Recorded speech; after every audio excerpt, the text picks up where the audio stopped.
and gentlemen, welcome to Leadership in Politics with Dr. Abraham. I have a special treat for you today. Special guest is Mr. John Spence. Welcome to the show, John. It's my honor to be here. Thank you, sir. Nice to see you, and it's always a pleasure to hear from you. I'm so excited because I want to have my audience know first who is John Spence, and of course, listen to his insights, these insights that you have shared for almost 31 years now. You have an experience that is extensive, insightful, full of life. So welcome to the show again.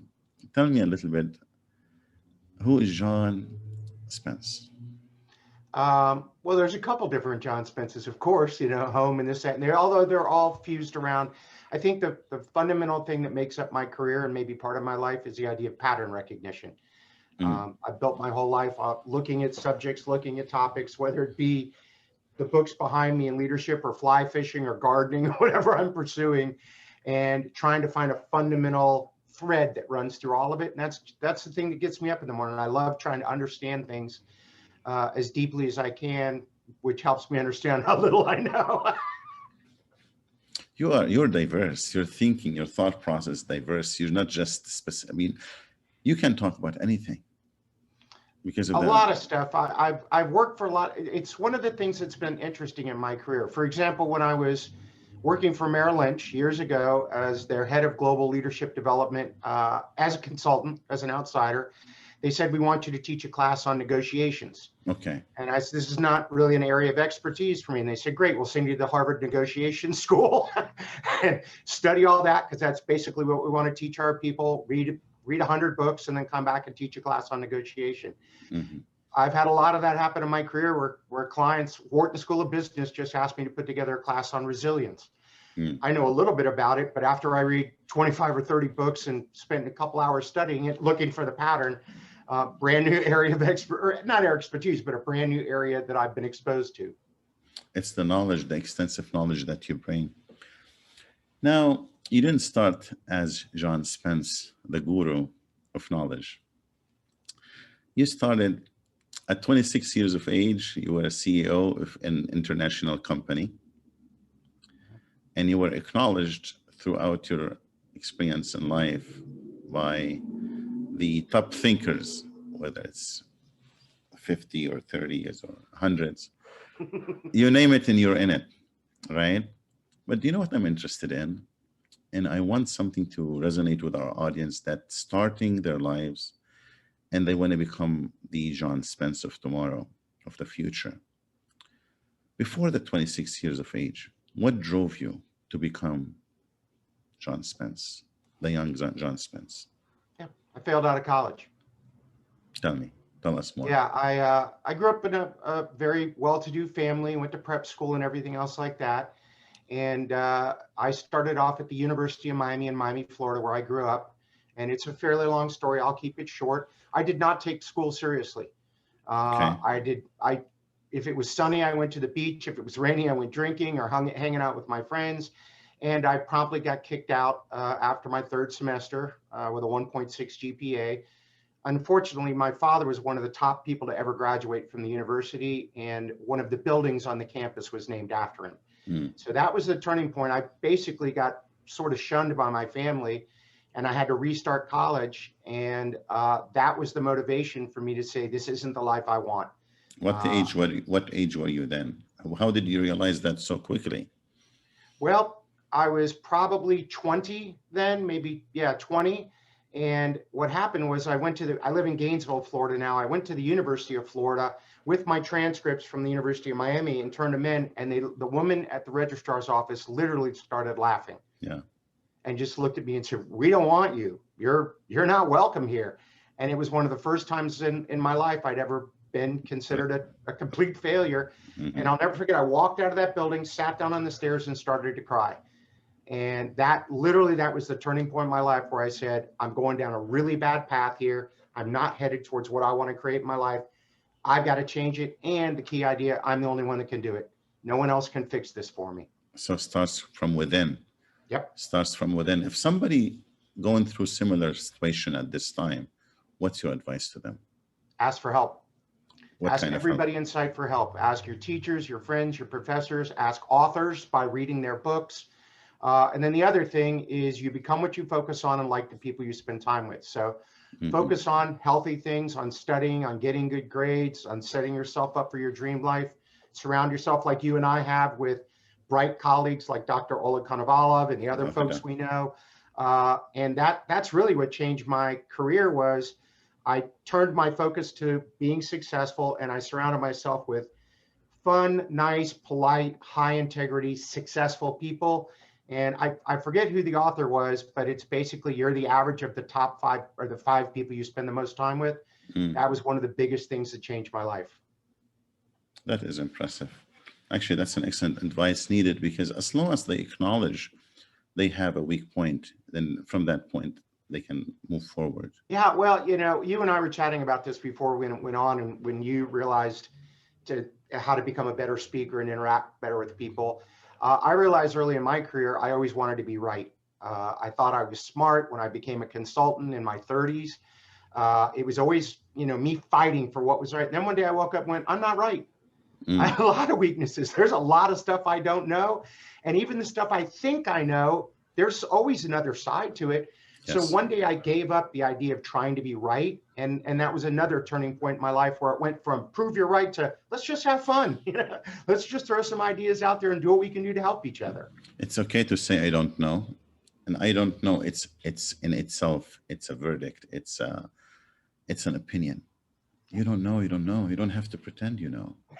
And this Yeah. is the message to our millennials out there. If you don't know, you don't know. Just learn, read a book, go to school, take a course, do whatever it takes so you can improve and become the knowledgeable person you should be. And then John, it's interesting yeah, after that is because I work with a lot of CEOs of major companies, and I have this too, and you've probably had it happen to you, a thing called the imposter syndrome. yes. Is when Hmm. you start to get successful and feel knowledgeable, I've got some CEOs I coach, and when I was young, they run multi-billion-dollar companies, and they lay awake at night going, I wonder when everyone's going to figure out I have no idea what I'm doing. I'm just making it up every day when I come to work. So a lot of people, once you cross that threshold, struggle mightily with feeling like an imposter, but don't feel bad about that. Everybody does. Okay, so let's not necessarily stop there. Let's continue with this thought. Okay. So, what's your advice to a leader or to everyone listening that has this syndrome? What do you tell them? Read books, get more Uh, informed. What is it that what's your advice to them? Understand that everybody else has it first, so don't feel like you're unique, that you're the only one that. And then yes, read, study, learn, watch YouTube things, talk to interesting people. I mean, that's one of the greatest things. And if you don't like books, you can listen to audiobooks. Is you have access to the smartest people in the world who took their time to write down their knowledge in a book and gave it to you for at a library for free or so much on the internet now, Mhm. and just expand your knowledge base and not just in one area. I mean, it's great to focus and become a master of your craft in an area you're focused on, but you and I were chatting about read some physics, read some philosophy, read some poetry, read some history, and Yes. all that you'll find there's a pattern, and it Mhm. all sort of runs together, and it makes life so much more interesting to learn all these new things and learn from lots of people. It just makes it richer and more fun. It's diversity in thoughts, not only in environments, is the way you develop your inner thinking, not just be exclusive in only one specialty, as you said. Just read everything, and I very much like that thought. You have written 5 books, and one of them is awesomely simple. Tell me about the premise of that book. What did you mean by writing it? What was it behind it? what what I kept seeing all over the world when I traveled were companies that were struggling. And I looked at it and said, this isn't that hard. I mean, there's only a few things you really need to focus on to run a successful company. Hmm. So, and I felt so bad. Oftentimes it was entrepreneurs who I knew they had their entire life savings, their family, everything in this. And I looked at it and went, you're just not focused on some of the key things. Hmm. So again, the pattern, I looked at it and said, I've got it down to 4, but the book said 6 fundamental things you must focus on as a foundation for building and sustaining a successful organization.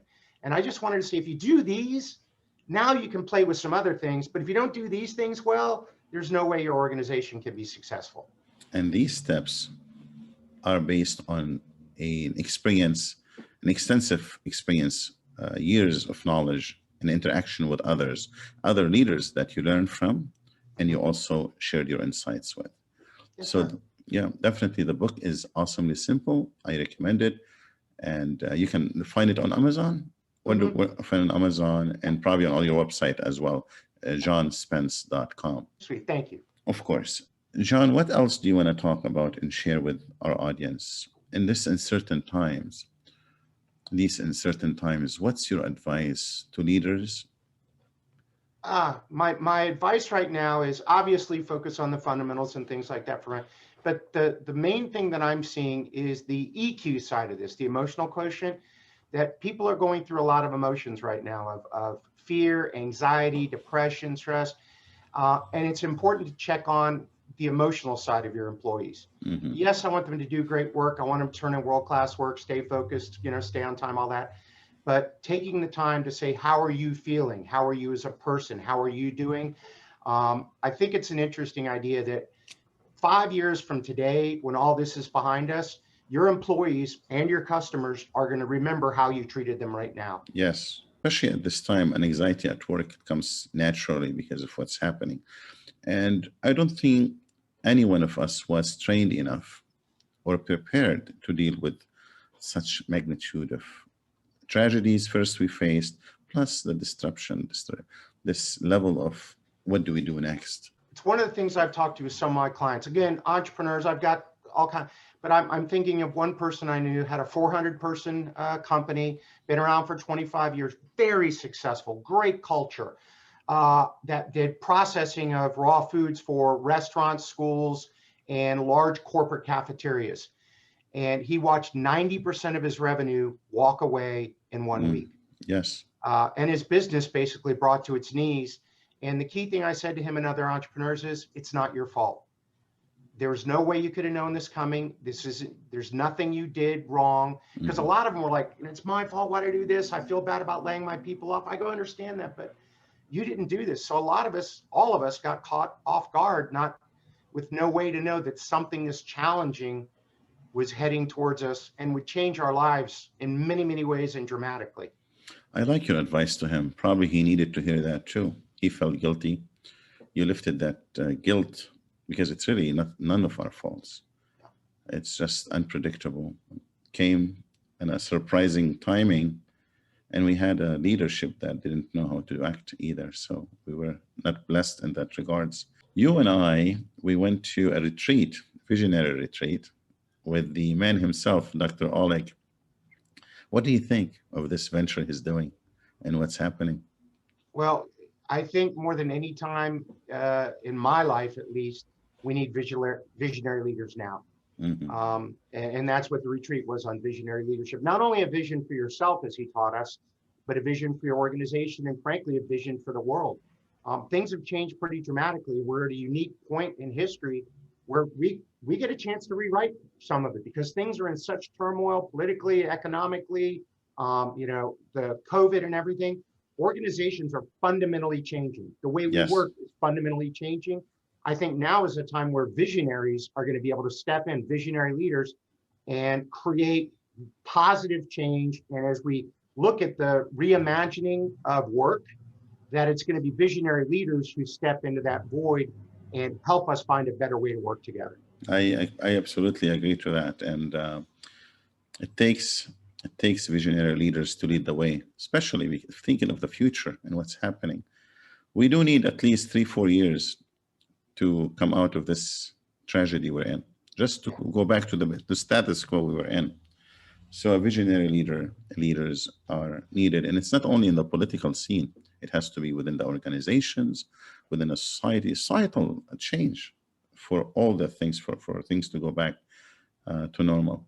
Yeah. And us personally, create a new, I mean, my life has changed dramatically as is yours. I Hmm. used to travel 220 days a year all over the world. I have not stepped foot out of my office in 8 months. It's the You're a longest I've traveler. ever been in one place in my entire life. Yeah. I've had to create a new vision for my own life and then also for my work life because it's completely turned upside down. It's been a wonderful experience and I'm enjoying it.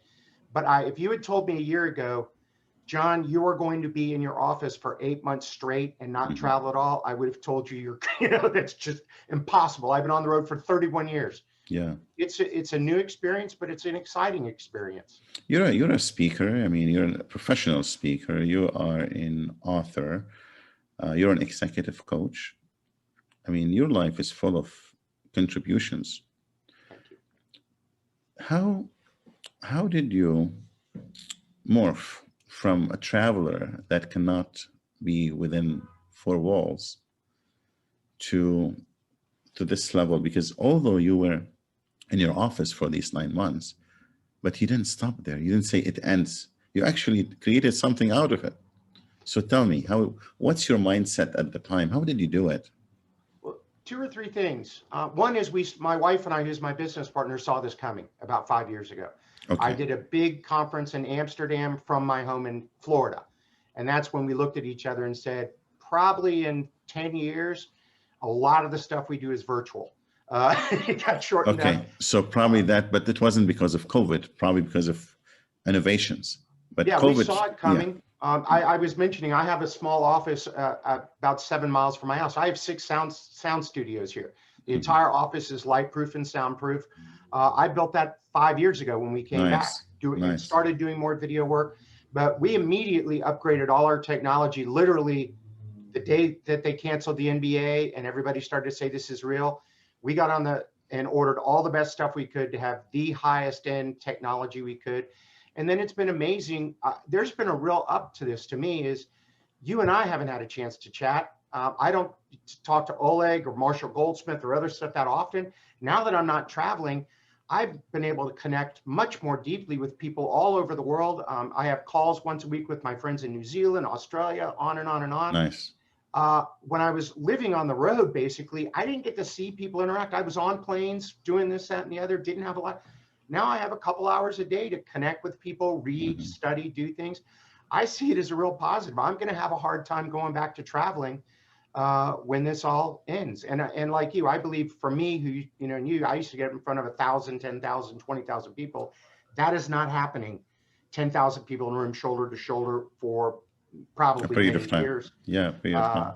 but I'm enjoying this tremendously. And I believe I've learned more in the last year from other people like yourself Mm-hmm. than I've You're ever learned in kind. my career. You're so kind. I want to talk about in my classes, I teach my students and even about performance. You're the master of this. When we talk about performance and your lectures on performance, it's impressive. And I want my audience to be able to hear a minute or so on performance because organizations do exist Yeah. to perform. I mean, at the end, there's an objective, and the objective is to make a profit. And to reach that objective, you need to perform. Right. Let's talk about performance a little bit. So to me, there's a couple elements. And another word I use there, performance, is disciplined execution, that you take the ideas and put them into action.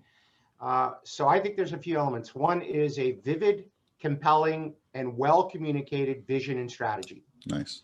So we've got to start there, that people understand it, they're committed to it, they're excited about it, they see the purpose behind it. That's driven by a visionary leader of where we're going. And then at the other end of it, it comes down to exceedingly clear expectations around what success looks like, what excellence looks like, and a high level of accountability to achieving it. Which, if I look at it, the number one problem with companies, I mean, communication is always a problem, some other stuff, but the biggest problem I see in companies around the world is a lack of accountability and the ability to execute on their strategy. They've got great people, they got a great product, service, they've got all that stuff. But at my class at Wharton, I've been asking this for years. Mm-hmm. Mine's a senior executive level class. You've got to be a senior executive in a multi-billion-dollar company to be in the program I teach at. I always ask them, what percentage of companies effectively execute their plan? In other words, perform to their strategy? The answer for years has been 15%. It's now down to 5 or 10%. That's sad. Sad. Yeah. Also, if I may add, open communication and transparency. You Yes. definitely need those. John, I can never end this conversation. It's like I want to continue and on and on and on because the insights are so wonderful. Anything else you want to add before we end this? What's your advice to everyone? I know you gave an advice to leaders Yeah. and in certain times. How about to millennials? You Uh, started at 26, you were a CEO, yeah, right? You didn't start just as a CEO at 26, you prepared for it. So yeah. now, what do you tell them, especially individuals interested in becoming in a high position of leadership? That work on yourself, build your entire career. Well, actually, I'll tell you, there's a Mhm. friend of mine, Tim Sanders, wrote a great book called Love is a Killer App. And he talks about the 3 things it takes to build a career. Okay. And I think he nailed it here. It's K, N, and L. The K is knowledge. You've got to be really, really good at something that's highly valuable in the marketplace.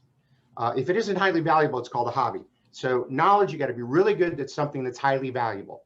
Step 1. Number 2 is network.